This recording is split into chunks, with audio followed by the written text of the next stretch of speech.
حضرت علامہ شیخ محمد بن البانی رحمۃ اللہ علیہ فرماتے ہیں کہ میں مکہ معظمہ میں مجاور تھا۔ ایک دن ایسا آیا کہ کھانے کے لیے کچھ نہ ملا اور میں بھوک سے نڈال ہو گیا۔ اسی حالت میں باہر نکلا تو راستے میں ایک تھیلی پڑی دیکھی۔ اٹھا کر دیکھا تو ریشمی تھیلی تھی اور ریشم کی ڈور سے بندھی ہوئی تھی۔ قیام گاہ پر لا کر کھولی تو دیکھا اس میں نہایت قیمتی موتیوں کا ایک ہار ہے۔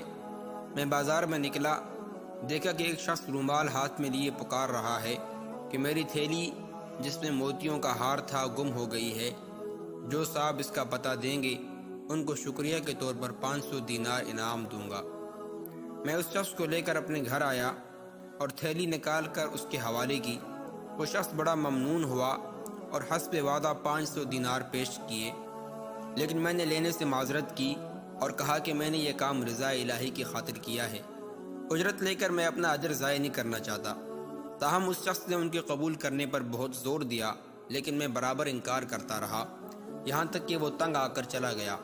اس واقعہ کے کچھ عرصہ بعد میں نے مکہ معظمہ سے رخت سفر باندھا اور ایک سمندری جہاز پر سوار ہو گیا۔ بدقسمتی سے راستے میں طوفان آ گیا اور جہاز ایک چٹان سے ٹکرا کر پاش پاش ہو گیا۔ میرے سوا سب مسافر ڈوب گئے۔ میرے بچنے کی یہ صورت ہوئی کہ تختہ میرے ہاتھ آ گیا اور میں اس پر بیٹھ گیا۔ بہتا بہتا ایک جزیرے کے ساحل تک پہنچ گیا۔ حسن اتفاق سے اس جزیرے کے باشندے مسلمان تھے۔ میں وہاں کی مسجد میں ٹھہر گیا۔ لوگوں نے مجھ سے حال دریافت کیا۔ میں نے ان کو اپنی تمام سرگزشت سنائی۔ لوگ یہ سن کر بہت متاثر ہوئے اور میرے ساتھ نہایت اچھا سلوک کیا۔ بہت سے لوگ مجھ سے قرآن کریم کی تعلیم حاصل کرنے لگے اور اپنے بچوں کو بھی لکھائی اور قرآن کریم سیکھنے کے لیے میرے پاس بھیجنے لگے۔ تھوڑی مدت میں یہ لوگ مجھ سے بے حد مانوس ہو گئے۔ وہ مجھے کافی مالی امداد بھی دیتے تھے اور دوسری کوئی خدمت کرنے سے بھی دریغ نہ کرتے تھے۔ ایک دن انہوں نے آپس میں کچھ مشورہ کیا اور پھر میرے پاس آ کر کہا کہ ہماری رائے یہ ہے کہ آپ شادی کر لیں اور یہاں مستقل اقامت اختیار کر لیں۔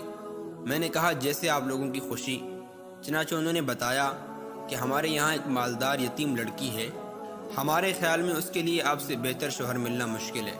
اگر آپ رضامند ہوں تو اس سے آپ کا نکاح کر دیں۔ میں نے رضامندی کا اظہار کیا اور میرا اس لڑکی سے نکاح ہو گیا۔ جب میں نے خلوت میں اپنی بیوی کو دیکھا تو یہ دیکھ کر حیران ہو گیا کہ وہی تھیلی والا ہار اس کے گلے میں پڑا ہے۔ دریافت کرنے پر معلوم ہوا کہ یہ لڑکی اسی حاجی کی تھی جسے میں نے محض اللہ کے لیے ہار واپس کر دیا تھا۔ لوگوں نے مجھے بتایا کہ جب اس لڑکی کا باپ حج سے یہاں واپس آیا تھا تو اپنی قیمتی ہار کے گم ہونے اور پھر اس کے مل جانے کا واقعہ اکثر بیان کیا کرتا تھا اور کہا کرتا تھا کہ جس شخص نے مجھے یہ ہار واپس دے دیا، ایسا بے نفس آدمی میں نے دنیا میں نہیں دیکھا۔ پھر وہ یہ دعا کیا کرتا تھا کہ کاش اس کی مجھ سے یہاں ملاقات ہوتی تو میں اپنی لڑکی کا نکاح اس سے کر دیتا۔